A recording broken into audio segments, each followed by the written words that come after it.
Ya, Assalamualaikum warahmatullahi wabarakatuh. Salam sejahtera untuk kita semua. Mohon izin saya sampaikan materi untuk mata ajar keperawatan keluarga pada pembelajaran pertemuan pertama ya. Ini untuk mata ajar keperawatan keluarga. Jadi ini kita akan membahas tentang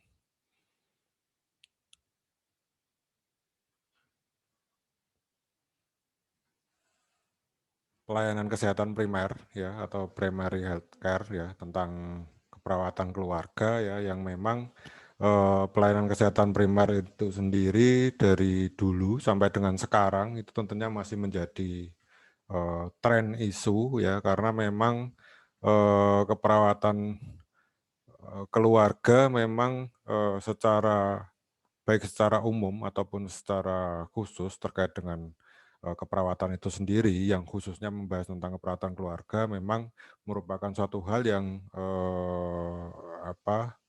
terus-menerus berkembang dalam hal penanganan pada konteks keperawatan ataupun penanganan dalam konteks umum. Kenapa? Karena memang pada keperawatan keluarga ini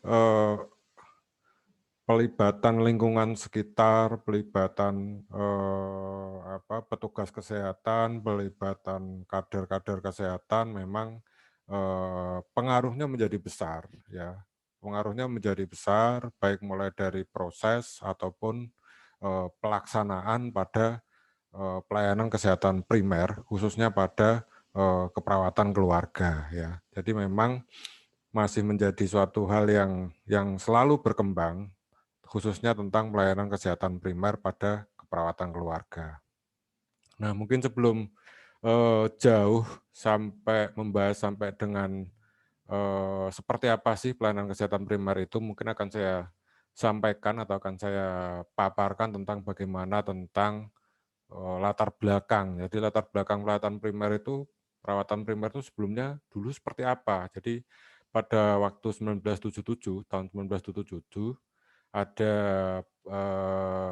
pada kegiatan WHA ya, World Health Assembly, itu menetapkan kesepakatan global untuk mencapai HFA atau Health for All in the Year tahun 2000. Jadi kesehatan untuk semua pada tahun 2000, yang mana orientasinya yaitu mencapai derajat kesehatan yang optimal, yang memungkinkan setiap orang hidup produktif secara sosial dan ekonomi. Nah, ini tidak lepas juga dari keperawatan yang mungkin banyak pakar-pakar keperawatan kita seperti halnya Florence Nightingale, Roy, dan lain sebagainya, yang orientasinya pada penata laksanaan keperawatan yang holistik atau yang sering kita sebut sebagai holistic care ya. Jadi awal mula adanya keperawatan pelayanan kesehatan primer itu orientasinya adalah berlatar belakang pada beberapa hal tersebut. Kemudian ada tahun 1978, ini ada konferensi di Alma-Ata ya,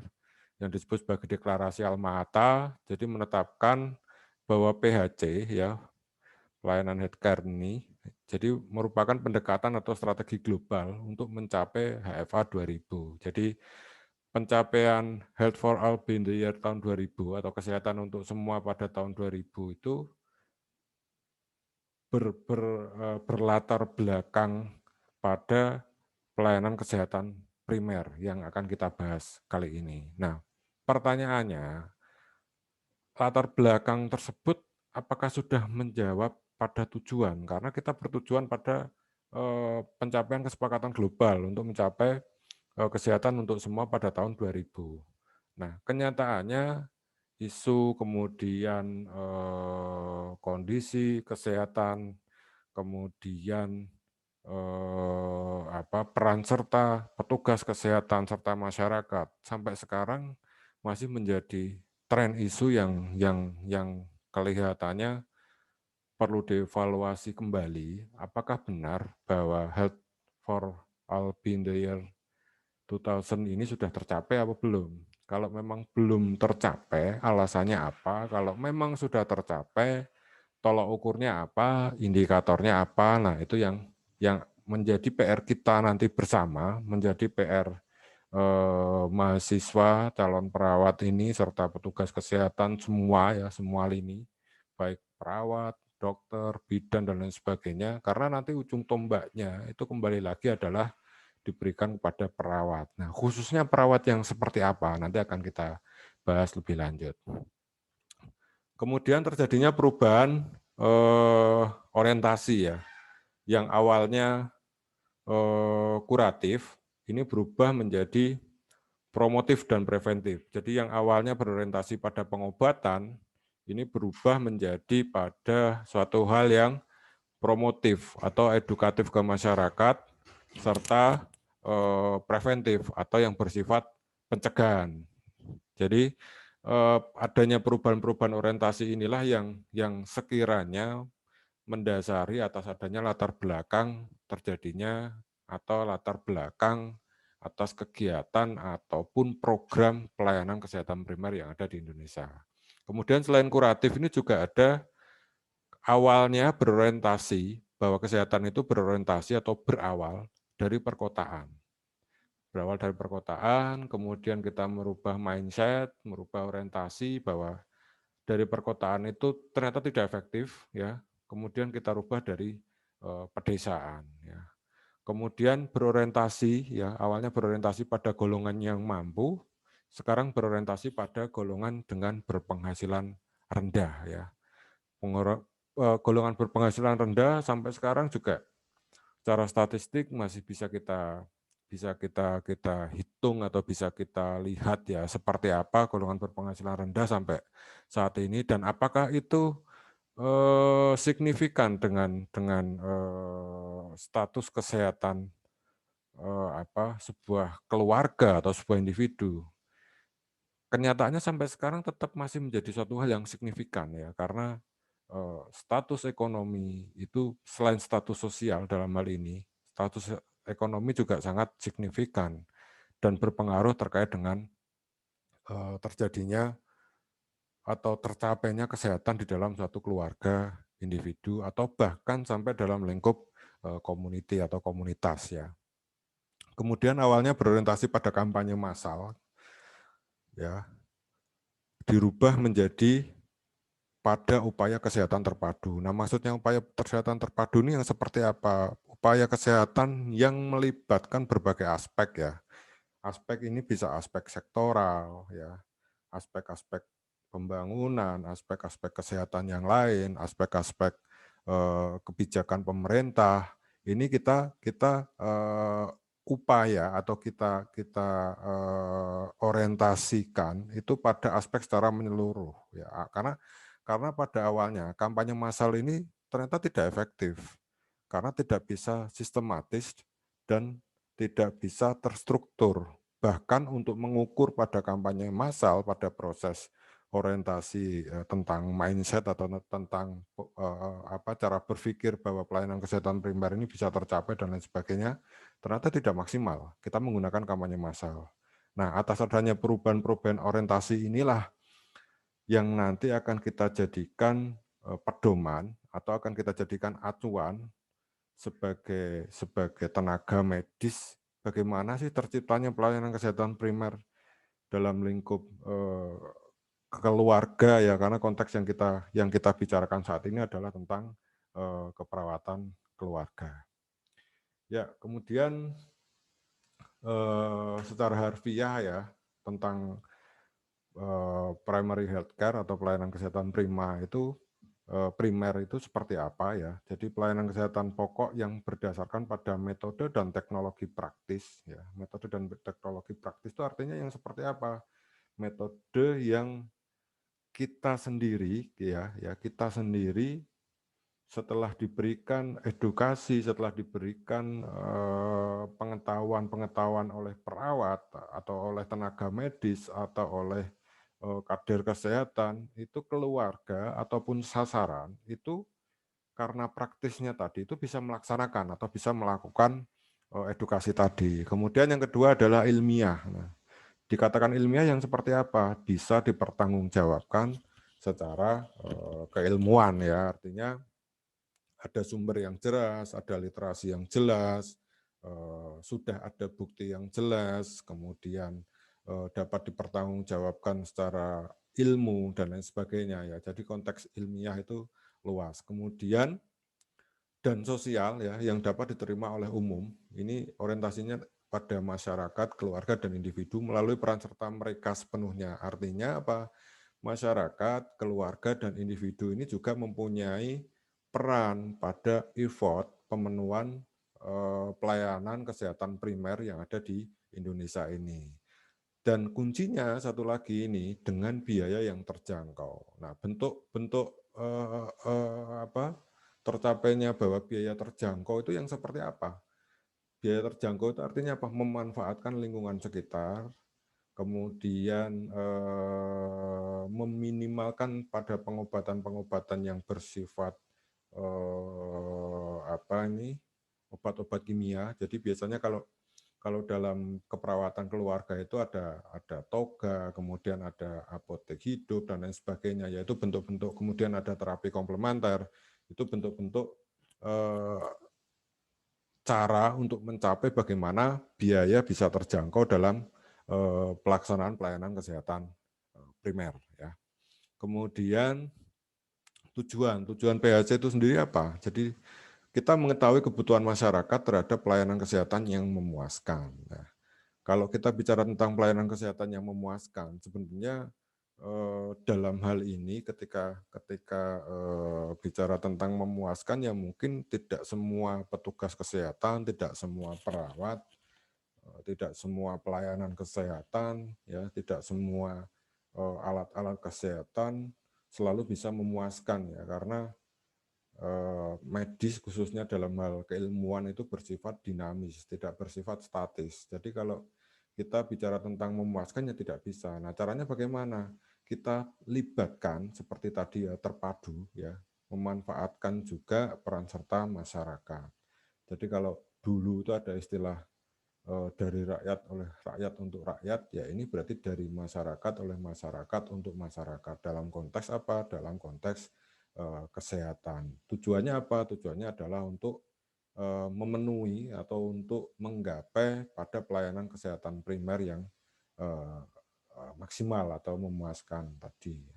Kalau hanya memuaskan hanya berdasarkan pada petugas kesehatan saja tidak bisa.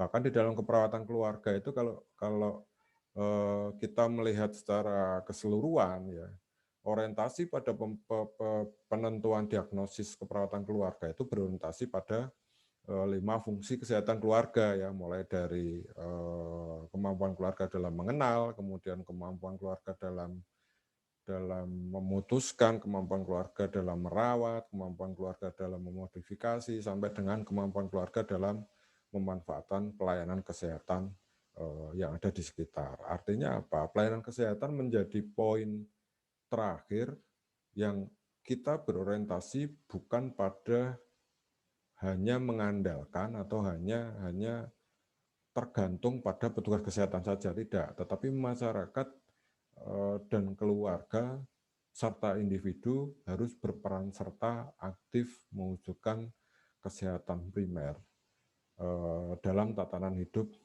di seluruh lingkup Indonesia seperti sekarang ini ya. Jadi kita melibatkan semua lini baik dari masyarakat ataupun petugas kesehatan itu sendiri. Nah, tujuan khususnya yang pertama adalah pelayanan yang menjangkau seluruh penduduk ya.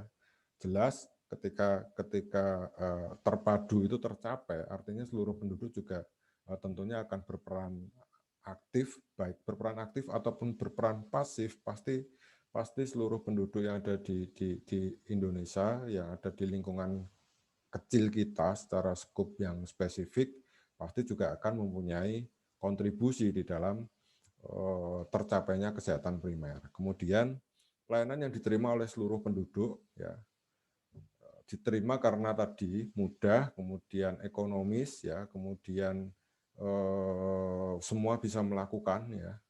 Tadi kolaboratif dengan tindakan-tindakan medis yang bersifat komplementer ya.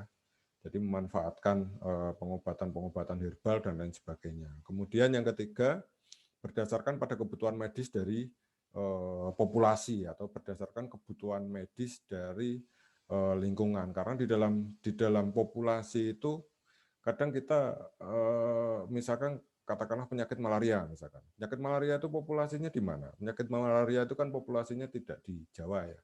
Penyakit malaria populasinya di Papua misalkan. Nah, dalam hal itu tentunya akan menjadi perhatian khusus ya. Kebutuhan medis dari populasi. Mungkin di Papua itu akan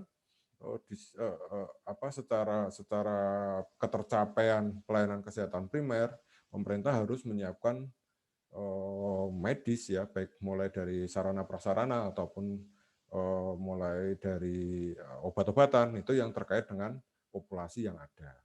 Kemudian yang keempat, yang menggunakan seluruh sumber daya secara maksimal. Ini yang saya maksud tadi, memanfaatkan, melibatkan, memberdayakan adanya masyarakat, individu ya ataupun komunitas ya serta keluarga ya. Karena ketika itu semua sudah bersinergi, keterpaduan antara lintas aspek dan lintas sektor tadi juga akan tercapai. Sehingga apa? Pelayanan kesehatan primer juga akan terjadi ya. Dan ini membutuhkan waktu ya, membutuhkan cita-cita yang jangka panjang yang sekiranya peran serta ataupun kontribusi sangat diharapkan sehingga tercapai tentang pelayanan kesehatan primer. Kemudian prinsip dasar pelayanan kesehatan primer ya. Yang pertama adalah pemerataan upaya kesehatan ya. Pemerataan ini tidak melihat berdasarkan berapa sih tenaga medisnya, enggak, tapi melihatnya secara umum ya. Mulai dari demografi, mulai dari geografi itu harus menjadi pertimbangan. Kenapa? Karena kalau ada ketentuan misalkan dalam satu kabupaten ada satu rumah sakit umum daerah dan satu puskesmas di dalam satu kecamatan. Itu ketentuan umum yang mungkin secara geografi atau secara demografi tidak bisa tercapai begitu saja.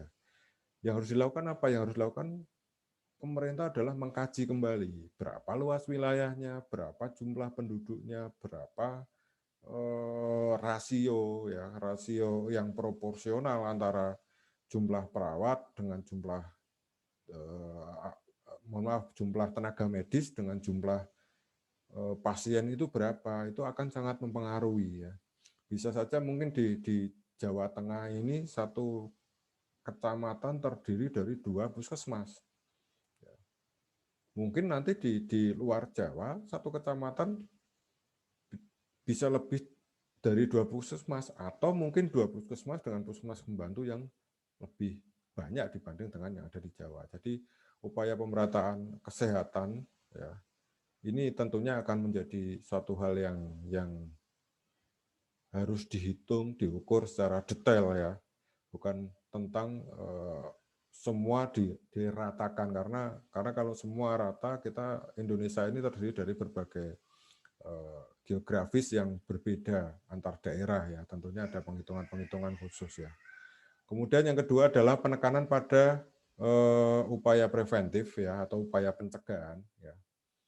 Kemudian yang ketiga menggunakan teknologi tepat guna. Teknologi tepat guna itu yang berorientasi pada suatu hal yang ekonomis, ya manfaat, kemudian gampang didapatkan oleh masyarakat, kemudian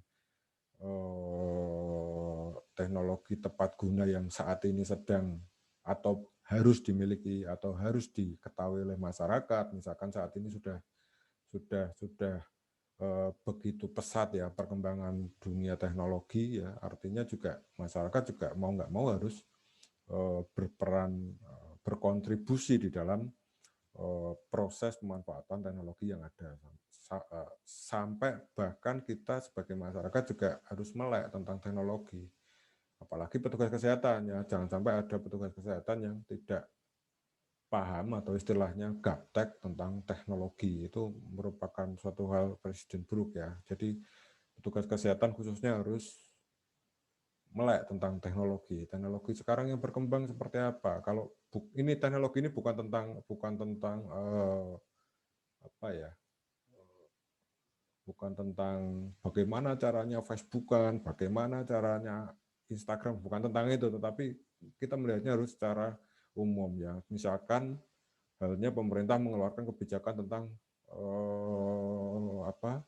pendaftaran BPJS secara online gitu, atau mungkin ada rumah sakit yang mengeluarkan aturan atau ketentuan atau kebijakan yang boleh daftar secara online atau ngantri secara online. Nah, hal-hal yang seperti itu yang kita harus selalu secara dinamis ya mengikuti perubahan-perubahan ya, perkembangan-perkembangan yang ada di sekitar kita.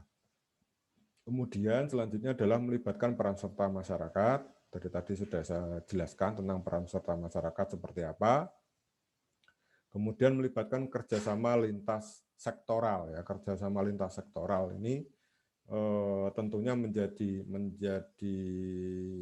PR atau menjadi tugas petugas medis atau pelayan medis pada umumnya ya, karena yang mempunyai akses, yang mempunyai jalan untuk menuju kerjasama lintas sektoral itu ya kita nanti petugas medis yang fungsinya adalah pada konteks kolaboratif ya. Konteks kolaboratif bukan hanya pada sektor medis saja, tetapi pada sektor pembangunan, pada sektor kementerian terkait, pada sektor pemerintahan yang ada seperti apa aturannya dan lain sebagainya ya. Prinsip dasar pelayanan kesehatan primer adalah tadi. Kemudian ciri-cirinya ya, yang pertama pelayanan yang utama dan akrab dengan masyarakat ya.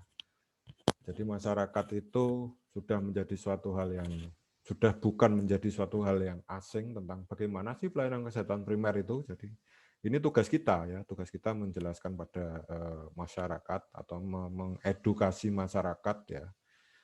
Kemudian bersifat menyeluruh, terorganisasi ya. Kemudian berkesinambungan. Berkesinambungan ini artinya adalah selalu ada evaluasi dan selalu ada tindak lanjut ya. Evaluasi ini bisa kita ukur ya, bisa kita berikan umpan balik ya, feedback ya. Ini secara pengelolaan ya di dalam menjalankan pelayanan kesehatan primer. Kemudian progresif. Progresif itu seperti apa progresif ya? Salah satu contohnya tadi memanfaatkan teknologi tepat guna atau melihat sekarang ini yang lagi booming apa, sekarang ini yang sedang berkembang itu apa ya. Ciri-ciri PHC harus seperti itu. Jadi tidak serta-merta misalkan kita PHC pada pelayanan kesehatan komplementer di keluarga misalkan. Kita tidak serta-merta hanya selalu mengajarkan ketika hipertensi itu diberikan jus mentimun terus dari tahun 2010 sampai sekarang jus mentimun enggak, tetapi kita bersifat progresif ya. Yang sedang booming sekarang apa? Kita melihat poin-poin tersebut. Kemudian berorientasi pada keluarga. Maksudnya ini adalah berawal atau membuat keluarga itu menjadi tempat awal yang nanti akan menjadi suatu sasaran yang dominan yang akan memanfaatkan peran serta keluarga. Dalam hal ini konteksnya adalah sebagai perawat ya, kita sebagai perawat ini pengelolaan pada asuhan keperawatan keluarga ya. Kemudian ruang lingkup ya. Ruang lingkup atau elemen-elemen pada PHC ya. Yang pertama adalah pendidikan tentang masalah kesehatan atau PENKES, kemudian penyediaan makanan dan perbaikan gizi ya. Kemudian penyediaan air bersih dan sanitasi dasar, peningkatan KIA atau kesehatan ibu anak dan KB atau dalam hal kontrasepsi, kemudian imunisasi, kemudian pencegahan dan pengendalian penyakit, ya, pengobatan serta penyediaan obat esensial ya. Penyediaan obat esensial ini maksudnya adalah penyediaan obat yang vital, obat-obat ini loh yang harus ada, nah obat-obat dasar yang yang menjadi obat yang paling dibutuhkan. Pertama ya, obat-obat esensial. Misalkan di suatu puskesmas harus disediakan beberapa obat yang obat itu harus ada ya. Terlepas bahwa nanti ada masalah kesehatan yang lain yang pada waktu itu tidak ada obatnya, belum ada obatnya tidak menjadi masalah, tapi obat esensial itu adalah obat yang syarat biasanya. Obat esensial yang seperti apa contohnya? Misalkan penurun panas misalkan, kemudian vitamin dan lain sebagainya. Itu obat-obat yang esensial yang memang wajib yang ada di dalam satu atau tempat pelayanan kesehatan. Kemudian peranan nakes ya dalam PHC ini yang pertama adalah mendorong peran serta aktif masyarakat, kemudian mengajarkan konsep kesehatan dasar dan teknik asuhan diri kepada masyarakat. Ya. Ini berorientasi pada asuhan keperawatan mandiri ya ini. Asuhan keperawatan mandiri itu artinya tidak semua kita berikan atau kita ajarkan ke masyarakat atau ke keluarga dengan harapan masyarakat atau keluarga itu bisa sendiri, enggak, tetapi ada beberapa hal yang mungkin kita bisa mengajarkan, yang mungkin bisa berfungsi sebagai controlling, ya misalkan ada salah satu keluarga yang menderita DM misalkan, tentunya peran keluarga dalam controlling ini sangat besar ya, sangat penting ya.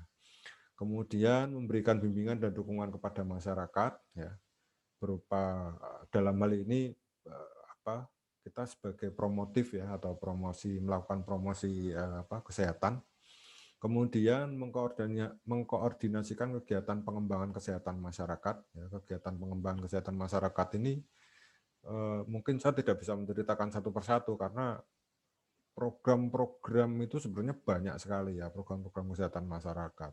Mungkin yang paling sering kita dengar itu, yang paling tidak asing di telinga kita itu mungkin contohnya adalah posyandu misalkan. Mungkin posyandu itu sendiri bahkan masih banyak masyarakat kita yang berorientasi bahwa posyandu itu hanya untuk balita. Padahal sebenarnya tidak, posyandu itu sasarannya sangat luas ya. Ada wanita usia subur, ada balita, ada lansia, bahkan ibu hamil ya.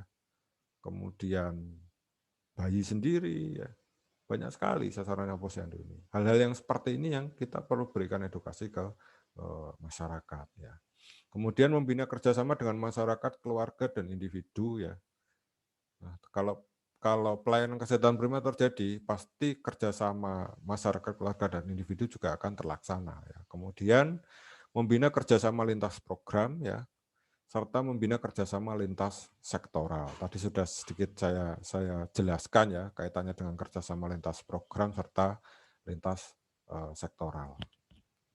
Nah, bentuk-bentuk operasional dalam pelayanan kesehatan primer ini, contohnya apa? Ini saya tuangkan beberapa contoh ya yang mungkin dari waktu ke waktu dari perkembangan tahun demi tahun yang sampai dengan yang sekarang, yang paling booming sekarang itu, yang pertama adalah program pembangunan kesehatan masyarakat desa atau PKMD ya. Dari dulu ya ini PKMD, bahkan mungkin generasi Mas dan Mbak-mbak yang sekarang ini mungkin sudah PKMD itu apa sih, sudah gitu ya. Kadang saya cerita tentang kalau dulu di kelurahan itu kan ada beberapa istilah atau singkatan-singkatannya, ada LKMD, ada LMD, macam-macam banyak sekali. Ada Dawis, ada banyak lah ya. Kadang generasi yang sekarang itu sudah nggak kenal, sudah nggak tahu karena masa itu sudah lewat ya, masa itu sudah lewat. Bahkan generasi seangkatan saya aja ada beberapa yang nggak tahu LKMD itu apa sih, apakah lembaga kesehatan, apakah lembaga ketahanan masyarakat desa, ataukah apa, nggak tahu. LMD itu apa juga nggak tahu. Desa Wisma itu apa juga nggak tahu. Ya, ketentuan-ketentuan itu memang akan tertutup sedikit demi sedikit dengan adanya program yang baru. Misalkan ini, program PKMD sudah hilang, ditutup dengan program Gerakan Hidup Bersih dan Sehat, GHBS. Dilanjut lagi program pengembangan desa siaga ya. Sekarang ada lagi Germas, Gerakan Masyarakat Hidup Sehat. Jadi perubahan-perubahan yang menurut saya dinamis, yang kita sebagai seorang yang akademisi, sebagai seseorang yang tahu tentang bagaimana ilmu medis, kita juga harus secara dinamis pula menyikapinya ya. Kita harus mengikuti alur perkembangan demi perkembangan yang ada sekarang ini. Kemudian ujung tombak, nah ujung tombak sektor kesehatan dalam pelayanan kesehatan primer ini siapa? Ujung tombaknya adalah pusat kesehatan masyarakat atau puskesmas ya. Sejauh ini perlu kita apresiasi bersama dan perlu kita akui ya bahwasanya puskesmas waktu demi waktu selalu ada perubahan-perubahan atau ada perkembangan-perkembangan yang menurut saya signifikan ya. Dulu tidak ada ruang rawat inap ya. Sekarang sudah ada ruang rawat inap. Dulu mungkin tidak ada puskesmas keliling misalkan. Sekarang sudah puskesmas keliling ready ya. Dulu tidak ada laborat yang memadai, sekarang sudah ada laboratorium dalam masing-masing puskesmas. Dulu mungkin satu puskesmas itu mungkin hanya seukuran 200 meter tanah plus bangunan. Sekarang puskesmas semuanya sudah maju, sudah besar-besar. Bahkan dokter dalam unit-unit ataupun dalam klinik-klinik tertentu sekarang sudah mulai dilengkapi ya. Jadi ujung tombaknya adalah puskesmas. Melalui apa puskesmas menjadi ujung tombak? Melalui program pusat kesehatan masyarakat ya. Nah, program pusat kesehatan masyarakat yang seperti apa? Nah, ini silakan sambil kita menambah literasi, menambah tentang pengetahuan ilmu-ilmu baru, silakan teman-teman, Mas, Mbak semuanya mencari literasi untuk baca-baca lagi ya puskesmas itu seperti apa, program puskesmas itu seperti apa, kenapa disebut puskesmas, tugasnya apa saja, siapa aja yang ada di puskesmas, kaitannya dengan lintas sektor tadi yang seperti apa tentang puskesmas, itu silahkan baca-baca lagi. Meskipun pada prinsipnya mungkin dari Pak Chandra ataupun Pak Tamrin ada pembelajaran tentang konseptual pada puskesmas itu sendiri ya. Saya yakin ada lah itu materi tentang puskesmas. Ya, mungkin itu yang bisa saya sampaikan ya terkait dengan pelayanan kesehatan primer. Semoga cukup jelas ya dari apa yang saya sampaikan karena memang pelayanan kesehatan primer ini membutuhkan suatu komitmen ya dalam mencapai pelayanan kesehatan primer sehingga Indonesia ini akan mencapai derajat kesehatan yang maksimal ya tentunya sesuai dengan rencana strategis pada Kementerian Kesehatan yang ada di Indonesia. Ya. Nah, rencana renstranya itu seperti apa? Rencana strategisnya Kementerian Kesehatan di Indonesia itu seperti apa? Nah, silakan baca-baca juga. Ya, boleh dicari banyak googling sekarang Renstra. Renstra Kementerian Kesehatan itu apa saja sih? Boleh di googling ya. Kemudian terkait sesuatu hal yang mau ditanyakan, silakan bisa langsung komen ya. Mungkin ini akan saya share ke YouTube. Bisa langsung komen di YouTube atau bisa juga langsung komen di Siato ya, di Siato. Ya, ini untuk mata ajar pembelajaran keperawatan keluarga tentang pelayanan kesehatan primer yang bisa saya berikan ya. Kurang lebihnya mohon maaf. Jadi saya sangat terbuka kalau ada yang mau ditanyakan, ada yang mau disampaikan, ada yang berupa sanggahan ya dan lain sebagainya bisa langsung dengan saya atau melalui saya. Japri juga boleh ya, Japri juga boleh. Silakan Mbak Sipen share nomor WA saya. Mungkin itu. Terima kasih. Wassalamualaikum warahmatullahi wabarakatuh.